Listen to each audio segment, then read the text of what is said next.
উত্তপ্ত রাজপথ, মুহুর্মুহু স্লোগানে মুখর চারপাশ। কার্যক্রম নিষিদ্ধ আওয়ামী লীগের লকডাউন কর্মসূচি ঘিরে বৃহস্পতিবার সকালে মিছিল বের করে ইসলামী ছাত্র শিবির। ঢাকা কলেজের সামনে থেকে শুরু হয়ে ধানমন্ডি ৩২ নম্বর ঘুরে ঢাকা বিশ্ববিদ্যালয়ের রাজু ভাস্কর্যে শেষ হয়। সংক্ষিপ্ত সমাবেশ থেকে পালিয়ে যাওয়া শেখ হাসিনার নির্দেশে কেউ নাশকতার চেষ্টা করলে প্রতিহত করার হুঁশিয়ারি দেন নেতারা। খুনি হাসিনাকে দেশে নিয়ে এসে তাকে ফাঁসিতে ঝোলাতে হবে।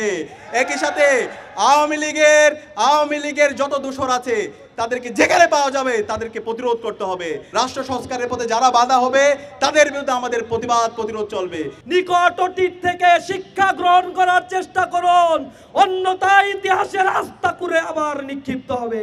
জুলাইয়ের রক্তকে যারা ধারণ করতে পারবে, জুলাইয়ের শহীদ পরিবারের আকাঙ্ক্ষাকে যারা ধারণ করতে পারবে, তাদের শুধুমাত্র এদেশে ক্ষমতায় টিকে থাকার ম্যান্ডেট থাকবে। এদিকে সকাল থেকেই ধানমন্ডি ৩২ নম্বরে অবস্থান কর্মসূচি পালন করেন জামাতের নেতাকর্মীরা। মানবতা বিরোধী অপরাধে অভিযুক্ত শেখ হাসিনা সহ জড়িতদের সর্বোচ্চ শাস্তির দাবি করেন তারা। এবার তারা অনলাইনে লকডাউন করছে। সুষ্ঠু বিচারের মধ্য দিয়ে বাংলাদেশে অফিসিয়ালি আওয়ামী লীগের কবর রচিত হয়ে যাবে। রাজধানীর শাহবাগে অবস্থান কর্মসূচি পালন করে ইনকিলাব মঞ্চের নেতাকর্মী সহ সাধারণ মানুষ। মঞ্চের মুখপাত্র বলেন, এ লকডাউন সাধারণ মানুষ সফল হতে দেবে না।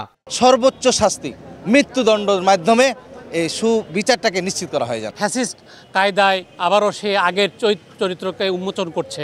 বিদেশে বসে কর্মসূচির মাধ্যমে দেশকে অস্থিতিশীল করার চেষ্টা রুখে দেওয়ার হুঁশিয়ারি দেন নেতারা। আওয়ামী লীগের নিশ্চিহ্ন হওয়া পর্যন্ত আমাদের তোহা খান তামিম, সময় সংবাদ, ঢাকা। আমাদের এই যাত্রা থামবে না, এই যাত্রায়